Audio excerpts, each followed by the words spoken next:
ఈనాడు గ్రామీణ ప్రాంతాలలో జరిగిన గ్రామ పంచాయతీ ఎన్నికలు 94 శాసనసభ నియోజకవర్గాల పరిధిలో ఈ ఎన్నికలు జరిగినాయి.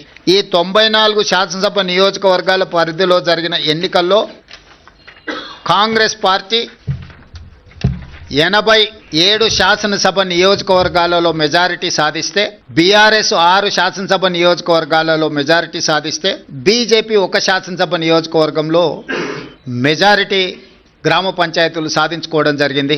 బీఆర్ఎస్ దుబ్బాక, హుజూరాబాద్, జన్గాం, సిద్దిపేట, సిరిసిల్ల, సిర్పూర్, కాగజ్ నగర్లో మెజారిటీ సాధిస్తే, ముదోల్లో బీజేపీ అధిక గ్రామ పంచాయతీలను సాధించడం జరిగింది. 94 శాసనసభ నియోజకవర్గాలలో స్థానిక సంస్థల ఎన్నికలు జరిగితే కాంగ్రెస్ పార్టీ 87 శాసనసభ నియోజకవర్గాలలో అత్యధిక స్థానాలను సాధించడం ద్వారా 2023 నాడు మేము సిపిఐ కలిసి సాధించిన 65, 66 శాసనసభ నియోజకవర్గాలతో పోలిస్తే ఇప్పుడు ఇంకొక 21 శాసనసభ నియోజకవర్గాలు అధికంగా గెలవడం జరిగింది.